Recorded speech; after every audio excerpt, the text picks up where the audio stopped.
Doctor Dabholkar, Pansare आणि गौरी लंकेश यांच्या मारेकऱ्यांना बेळगाव जिल्ह्यातील चिखले गावात ट्रेनिंग दिल्याचं पुढे येत आहे। या प्रकरणी कर्नाटक पोलिसांनी चिखले गावातील घनदाट जंगलात असलेल्या रिसॉर्टवरती छापा टाकून झडती घेतली। विशेष म्हणजे हे रिसॉर्ट भरत कुर्णेच्या मालकीचं रिसॉर्ट आहे आणि तो सध्या गौरी लंकेश हत्या प्रकरणी कर्नाटक पोलिसांच्या अटकेत आहे। शिवप्रतिष्ठान हिंदुस्थानचे संस्थापक संभाजी भिडे यांना चिपळूणमधील कार्यकर्त्यांच्या बैठकीदरम्यान काल मोठा विरोध झाल्याचं पाहायला मिळालं। अशा परिस्थितीतही संभाजी भिडे आणि त्यांच्या कार्यकर्त्यांनी 3 तास बैठक घेतली। दरम्यान विविध संघटनांचे पदाधिकारी भिडे यांना विरोध करत रस्त्यावरती उतरले होते।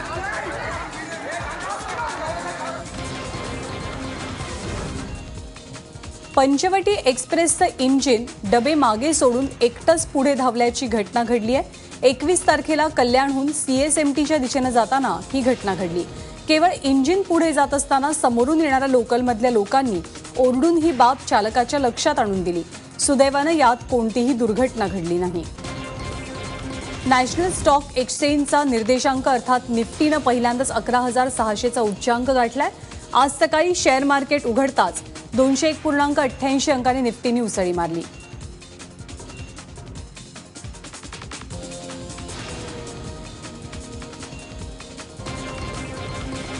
अरुण जेटली यांनी आज पुन्हा अर्थमंत्री पदाचा कार्यभार सांभाळला। किडनीच्या आजारामुळे काही काळ जेटली मंत्रिपदापासून दूर होते, पण आता पूर्ण बरे झाल्यावर अरुण जेटली यांना अर्थमंत्री आणि कॉर्पोरेट अफेअर्स मंत्रिपदाचा कार्यभार पुन्हा सोपवण्यात आलाय। त्यांच्या जागी अर्थ खात्याचा भार पियुष गोयल यांच्याकडे होता। जमावाकडून होणाऱ्या मारहाणीच्या घटनांसाठी बेरोजगारी आणि नोटाबंदी आणि सोबतच GST जबाबदार आहे असं म्हणत काँग्रेस अध्यक्ष राहुल गांधी यांनी मोदींवर टीका केली आहे। जर्मनीतील हॅम्बर्ग इथल्या बुसेरियस समर स्कूलमधील विद्यार्थ्यांशी त्यांनी संवाद साधला।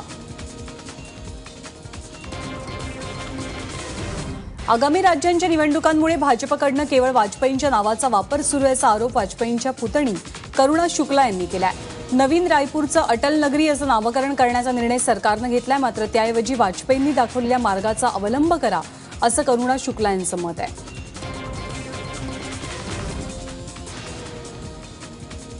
अटल बिहारी वाजपेयी यांचा अस्थिकलश पुण्यातील भाजप कार्यालयात दर्शनासाठी ठेवण्यात आलेला आहे।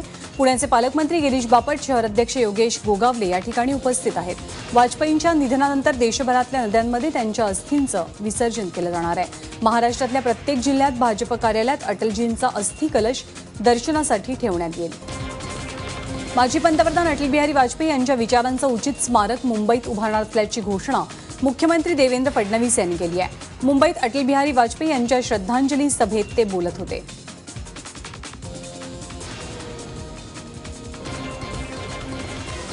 ज्येष्ठ पत्रकार कुलदीप नय्यर यांचं काल रात्री दिल्लीत निधन झालं। ते 95 वर्षांचे होते। आणीबाणीच्या काळात नय्यर हे तुरुंगातही गेले होते। त्यांनी तुरुंगवास सोसला होता। नय्यर यांना 2015 साली रामनाथ गोयंका जीवन गौरव पुरस्कारानं सन्मानित करण्यात आलं होतं। काँग्रेसचे ज्येष्ठ नेते आणि माजी केंद्रीय मंत्री गुरुदास कामत यांच्या पार्थिवावर मुंबईत थोड्याच वेळात अंत्यसंस्कार केले जातील। कामत यांचं पार्थिव अंतिम दर्शनासाठी त्यांच्या चेंबूरमधल्या निवासस्थानी ठेवण्यात आलं होतं। हृदयविकाराच्या झटक्यानं काल गुरुदास कामत यांचं दिल्लीत निधन झालंय। ग्रामीण भागातील सरकारी जागेवरील सर्व अतिक्रमणं नियमित करण्याचा निर्णय राज्य सरकारनं घेतलाय। 1 जानेवारी 2011 किंवा त्यापूर्वीची सर्व बांधकामं नियमित केली जातील। गायरान, गावठाणं, सरकारी उकिरडे, खळवाडीच्या सरकारी जागांवरची सर्व बांधकामं नियमित करण्याचा महत्त्वपूर्ण निर्णय घेण्यात आलाय।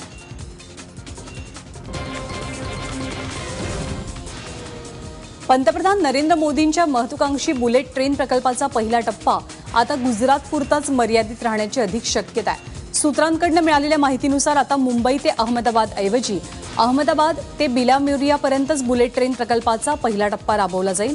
महाराष्ट्रात जमिनीच्या अधिग्रहणात अनंत अडचणी येतात। विशेषतः पालघर जिल्ह्यातल्या शेतकऱ्यांनी आपल्या सुपीक शेतजमिनी देण्यास तीव्र विरोध दर्शवलाय। कौटुंबिक वाद आणि हुंडाबळी या प्रकरणांबाबत सुप्रीम कोर्टात मोठा निर्णय घेण्यात आलाय।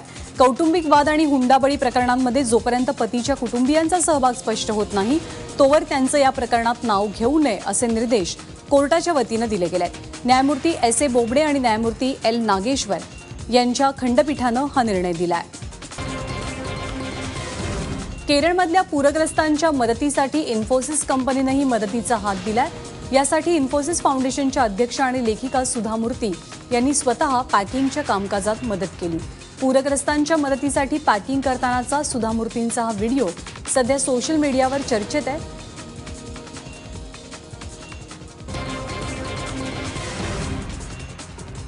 केरळमधील पूरग्रस्तांच्या मदतीला पंढरीचा विठुरायाही धावलाय.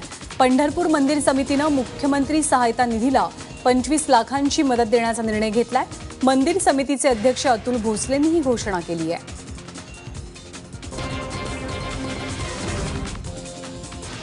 हाय प्रोफाईल मॉडेल्स आणि महिलांसोबत मैत्रीचा आमिष दाखवत आंबट शौकीन पुरुषांना आपल्या जाळ्यात ओढणाऱ्या राज्यस्तरीय टोळीचा नागपूर पोलिसांनी पर्दाफाश केलाय. पोलिसांनी आतापर्यंत 4 महिलांसह एकूण 5 जणांना अटक केली आहे.